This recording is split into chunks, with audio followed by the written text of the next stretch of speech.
খুব দ্রুতই কমে আসবে তাপদাহ। শহর জুড়ে বইবে বৃষ্টির সুবাতাস। দীর্ঘ সময় ধরে চলমান গরম তো শেষ হবেই, আকাশ ভেঙেও নামবে কাল বৈশাখীর ঝড়। বহু প্রতীক্ষার পর বিপর্যস্ত জনসাধারণের উদ্দেশ্যে ঠিক এমনই এক সুখবর দিল আবহাওয়া অধিদপ্তর। সংস্থাটির পূর্বাভাস বলছে, মে মাসের শুরু থেকেই আবহাওয়ার এই আমূল পরিবর্তন লক্ষ্য করা যাবে। নেমে যাবে তাপমাত্রা পরিমাপক যন্ত্রে থাকা পারদের উচ্চতা। তাতে গরমে ওষ্ঠাগত জনজীবন হাসবে এক শীতল পরশে। এবছর এপ্রিলের শুরু থেকে প্রখর তাপে বিপর্যস্ত জনজীবন। দাবদাহের ঢাকা যেন পরিণত হয়েছে মৃত্যুপুরীতে। তপ্ত রোদে সড়কে গলছে পিচ, আটকে যাচ্ছে যানবাহন। যার অন্যতম কারণ তীব্র তাপপ্রবাহ বয়ে যাচ্ছে দেশের বেশ কিছু অঞ্চলের ওপর দিয়ে। গত ৭৬ বছরের ইতিহাসে এবারই প্রথম দীর্ঘ সময় ধরে তাপপ্রবাহ বইছে বাংলাদেশে। বিশেষজ্ঞদের মতে, বৃষ্টি না হলে এই সময় তাপপ্রবাহ তৈরি হয়। এবার বৃষ্টিপাত কম হওয়ার কারণে তাপপ্রবাহ বেড়েছে।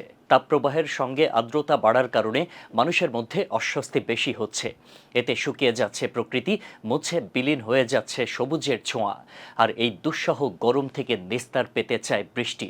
ফলে কখন যে বৃষ্টি হবে এমন হাপিত্যেশ আজ দেশ জুড়েই। তাই গরম থেকে রেহাই পেতে বৃষ্টির অপেক্ষা যখন গোটা দেশবাসীর, তখন বৃষ্টি ও তাপমাত্রার সুখবর নিয়ে হাজির আবহাওয়া অফিস। জানা গেল, রুক্ষ তাপদাহ থেকে অনাবিল স্বস্তি এনে দেবে বৈশাখের ব্যতিক্রমী হিমেল আবহাওয়া। এ নিয়ে আবহাওয়াবিদেরা বলেন, আসছে মে মাসের শুরুতে কমবে তাপমাত্রা। মে মাসের ২ তারিখ থেকে দেশের বেশিরভাগ জায়গায় বৃষ্টি হওয়ার সম্ভাবনা রয়েছে।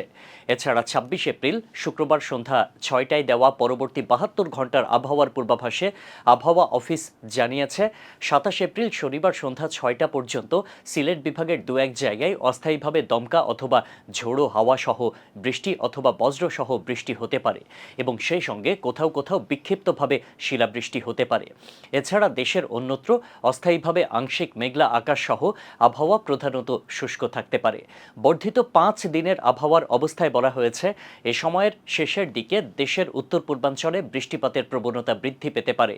তবে তীব্র তাপপ্রবাহের বিষয়ে আবহাওয়া অফিস থেকে জানানো হয়, মে মাসের শুরুতে তাপপ্রবাহ হয়তো একেবারে চলে যাবে না, কিন্তু বর্তমানে যেমন অস্বস্তি পরিস্থিতি আছে সেই রকম থাকবে না। যদিও এরই মধ্যে তীব্র তাপপ্রবাহের পর মৌলভীবাজারে স্বস্তির বৃষ্টিপাত হয়েছে। ঝোড়ো হাওয়া সহ ২৫ মিনিটের বৃষ্টিতে মৌলভীবাজারে শীতল পরিবেশ অনুভূত হয়। ২৭ এপ্রিল শনিবার রাত ১টা থেকে ২৫ মিনিট পর্যন্ত ঝড় হওয়ার সঙ্গে এই বৃষ্টিপাত হয়। এ সময় হিমেল বাতাস ও এই বৃষ্টিপাতে পরিবেশে কিছুটা হলেও শীতলতা নেমে আসে, যা প্রমাণ করে গ্রীষ্মকালীন সব তপ্ততা মিটিয়ে দেয় বৃষ্টি। আর বৃষ্টির পর প্রকৃতির সতেজতা ও শীতলতা শরীরে ছুঁয়ে গেলে তা মনের ভিতরে একটা আলাদা প্রশান্তি বয়ে যায়।